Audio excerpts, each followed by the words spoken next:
Everybody, welcome to this episode of Think Business Live. I'm looking forward to talking with RT Custer. RT, it's great to connect with you. I love talking about watches. I love watches.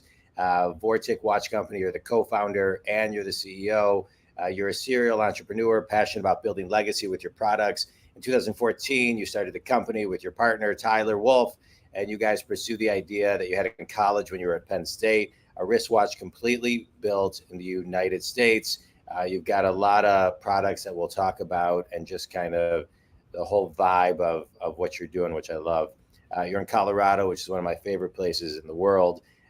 Let's get started quickly. I'm a business coach. I work with people who are stuck and I get them unstuck. And I love what I do, people from all over the globe. And I love this podcast because I get to interview guests like you to assist in my mission to get people unstuck. And so as an entrepreneur, where's an area that you've been stuck and how did you get unstuck? Totally. Great question. And I think the biggest one is actually the next venture that we have going, which I call Colorado Watch Company. And like you said, we started Vortic Watch Company about 10 years ago, launched on Kickstarter, late 2014. And the mission was to make a watch in America, like truly made in USA. And the only way we could do that is if we took antique American pocket watches and upcycled them or refurbished them and converted them into wristwatches.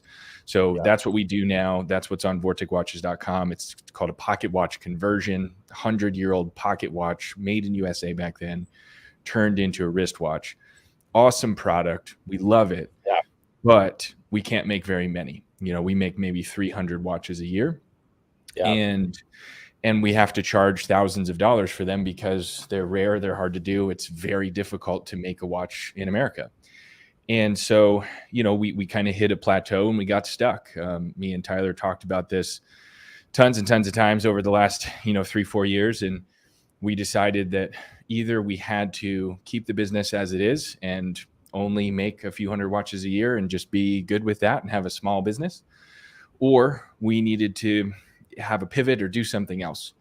And we came up with the idea of, and trying to get unstuck, of creating a whole separate business, a whole separate brand that we call Colorado Watch Company. And the new question we're asking, we launch on Kickstarter September 26th here in a couple of weeks. And the new question we ask is, can we make a watch as much in America as possible, but fully modern, something that'll last forever, and that starts at less than $1,000? And so that's our new venture, and that's how we're getting unstuck. Is a whole new brand and a second, like I call it, a sister company, if that makes sense. Yeah, no, I love it. I love what you're talking about. A couple of things. Well, one, I love your watches. I collected watches in kind of my early 20s, early 30s, and I love watches. What I love about your watches is that I actually have 2 pocket watches of my grandfather's that are about 100 years old. And and, there's nothing I can really do with them except enjoy them for what they are. And so I love the whole philosophy of how you took them and you made watches.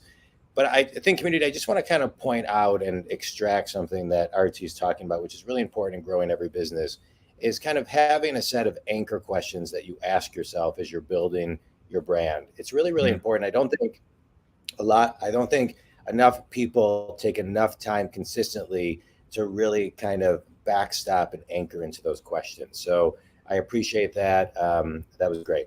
Okay, let's talk about the journey, right? So the journey of your watches. I'm really interested in the early discussions as you were kind of forecasting out, because I think, you probably realized the obstacle that you shared early on, like, hey, we can only do 300.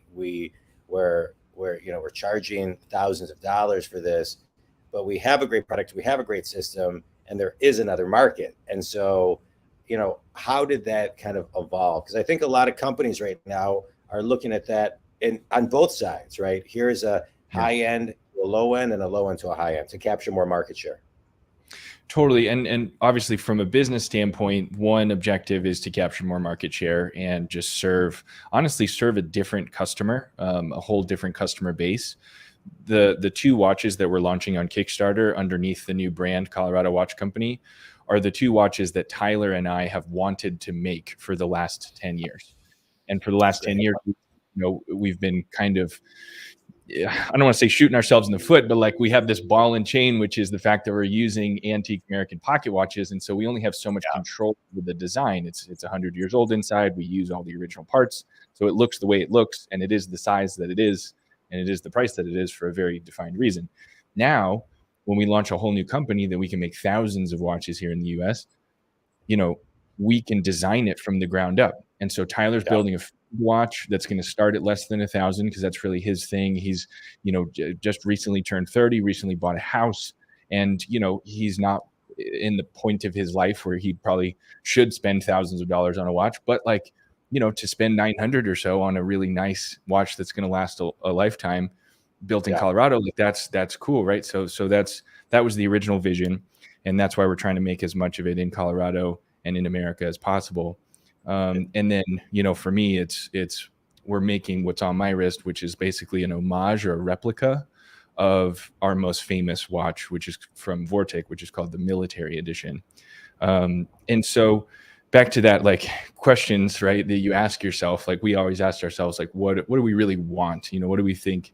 Not necessarily what do we think is missing in the industry, but like if we were our desired customer, which we are, like right now for Vortic, we serve a higher end demographic. We're in our early 30s, as millennials, we want to buy something that's as made in America as possible. We like American style and branding. And, we wanted to make something that we would actually buy and really make it for ourselves first. Yeah. Because we know there's a lot of people like us that probably share the same values. Yeah, I love it. Let me ask you a question. When you're thinking about kind of price points, how do you price it today? Today we're in a space where people are worried about money, yet the luxury watch market is at an all-time high. You can't get a Rolex today. The values keep on going up and up. Yet people, regardless if they're tight, they do see, I think a lot of people who appreciate watches see the value in a watch. Totally. And so what is it about a watch that connects people, especially in a space where people look at their phones 344 times a day on average? Yep. And tells them the time. So what is it? What is it about a watch? Well, it's funny you say we look at our phone 300 sometimes a day and it tells us the time. How many times do you look at your phone and you look at the text message or the notifications and then you don't actually see the time, even though it's right there on the top? Yeah, I do that all the time. So it becomes invisible. Yeah. Right. Because it's that like psychological phenomenon of like what's always there is always there and we don't notice it. It's the new stuff that we notice, which is the notifications. Right. So I think, speaking from someone who runs a company that makes mechanical things, I mean, these are made with automatic movements, the new watches, and then the antique pocket watches that we upcycle, those are all mechanical, manually wound movements. And so it's gears and springs that tell time, and they do nothing but tell you the time.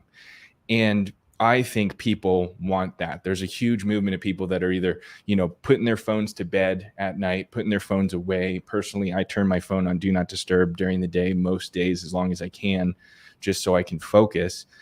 And there's a lot of people that want a nice watch to wear out to dinner or to wear, a few times a week. And they don't want their wrist to vibrate and tell them what, somebody just texted them. And so I think that's a big one for like mass market. And then when you talk about price points, you talk about luxury. Ralph Lauren said years ago that the sweet spot in the luxury watch industry is $2,000 to $5,000 US. And the reason for that is it's more than a Timex, but it's less than a Rolex. And that's really where we position Vortic Watch Company, and our pocket watches turned into wristwatches is right there in that sweet spot. We're about 2 to 5, but we can only make a few hundred watches a year. And there's a lot of people that say, hey, that's awesome, but like, that's still a little bit too much for me, or I can't really justify that. And again, a lot of those people are younger people like me and Tyler. And so that's why we're trying to push the envelope as much as we can and say, well, still holding true to our values and making it as much in America as possible, We're about Yeah. 87% by cost made in USA, if that makes sense. And then, while holding and sticking to those values, how do we push that price as low as possible and get it sub $1,000, at least for the starting price? So that's I guess the logical reasoning behind like where I think the market is, what I think people value, and then where I hate to use the term luxury, but like a lot of people say luxury watches are roughly 1,000 and up. Yeah. I usually refer to them as mechanical watches or automatic watches when you're talking modern. If it has a battery in it, you really can't charge that much for it. And things like Apple Watch and sports watches and quartz watches, cheaper things typically have those batteries in. What I like about your watches is they kind of have a quiet luxury feel. I mean, they look fancy, but they could also look not fancy. So they're cool. Let me ask you a question. As an entrepreneur, what does it take to be an entrepreneur today? We have technology at our fingertips to do so many things. We have the ability to have virtual assistants all over the world to help us grow our businesses. But what does it take to be an entrepreneur in today's world? Well, I'd say first is you have to know yourself, because I would change the way you asked that question. I would change it to fit me. And the way I would answer that is, what does it take to be a visionary? Because I am a visionary entrepreneur. I think the first step in being an entrepreneur is knowing yourself and what you want in life, what you want in day to day. And for me as a visionary, I need a big team. I need a lot of overhead because I'm the idea guy. Like I have these crazy ideas. I love putting new things out in the world. I love growth. I love marketing. I love doing podcasts and interviews like this. Like I want to be an evangelist for my brand and tell the world the good news that we can make a watch in America again, right? Like that's what I want to do. And in order to do that, I need other people actually building the watches and sending emails to, set all this stuff up and, talking to every single customer, doing customer service, shipping. And so at a certain point years ago, Tyler and I, my business partner, and I kind of sat down, and for the bulk of this company, I usually say, in short, he makes them and I sell them. He runs all of our manufacturing. He manages most of the team. And I get to do what I think is more of the fun stuff for me. For him, it's the opposite, right? So he's more of an integrator. And if you ever read Traction, books like that help you understand who you are as an entrepreneur. And then you can make these kind of decisions for yourself, because being a visionary and having high overhead is not for everyone. A lot of people would prefer to be a solopreneur, and that's just as respectable, and that's awesome. Traction is a great book. So is $100 million Leads with Alex. He's the greatest. I'm listening to $100 Million Offers again now, because he put it out for free on Spotify, and then I'm gonna dive into $100 Million Leads. His sales pitch was a masterclass. It was so fun to watch. He's great. What's the biggest obstacle that you have had as business partners, right? So a visionary and an integrator. The visionary is the vision. Is obviously the visionary. The integrator is doing the day to day and talking to a lot of the parties. What's the biggest obstacle, and how did you learn or evolve to communicate more effectively? Totally. So they used to call it the RT hurricane when I would come back from like a leadership conference, a marketing seminar, or like a mastermind or something. I would like go somewhere else in the world and come back, after a week of learning all these new things and all these new ways to market and sell and grow the company. And I would come back and I would walk into the building and I would be like just sharing all these new ideas openly in front of the entire team. And at one point, Tyler told me Tyler and I have had a lot of hard and very necessary conversations in 10 years of being business partners. And I love him because he is just like, we've grown so much, and now he's able to like tell me when I'm doing something wrong without making me feel like I'm wrong. And I think vice versa. Like, I think we can do that for each other a lot better now. We're much more partners in this, because, you know, at one point he sat me down and he said, hey, he like let me in on what I was doing. And he said, hey, this is cool. And like all these ideas are great. But like when you come back and you share all these ideas, you know, we're not going to start doing those ideas for like a year or two, potentially. Like we're a bigger ship now. It takes a little more energy for us to move and turn. So like, why don't you come back and like journal about it or write it down, or like, you know, send me a big long Slack message or something, or just like sit down with me, let's go to lunch and just pitch all your new ideas to me. I'll help you, you know, figure out which ones we're going to do now, which ones we're going to do later, which ones might be good. And then once it's totally figured out and we have the plan, then we'll share it with the team, and only the people on the team that like it really impacts their job. If it doesn't impact their job, they're sitting there like, huh, well, the thing I'm working on right now has nothing to do with the thing that he says he wants to do now. So what's my job even like today? And I just never saw it like that, you know? And I think that's one of the best things about having a business partner. That could be one of the worst things, is you have to learn how to communicate like that. Otherwise you're lost. Yeah, no, it's great. It's great. I love, you know, learn how to communicate with your partners is, you know, 99% of the flow of everything. Totally. It's great. That's great. All right, let's do a quick speed round. A book, I know we talked about a couple today, but another book or a TED Talk or an article that's had a big impact on you. Building a Story Brand by Don Miller. He's great. I love Don. Best piece of wisdom you've ever received? Right here on my desk. The true meaning of life is to plant trees under whose shade you do not expect to sit. A good one. It's kind of an unknown quote, but I heard it. Lewis Howes said it at Summit of Greatness last year, and really stuck with me. Yeah, that's a good one. And finish this sentence. One thing everybody can do to tap into their, you know, to tap into who they are as an entrepreneur is? Be more selfish first. You really have to think about what you want in life and why you're doing all these things.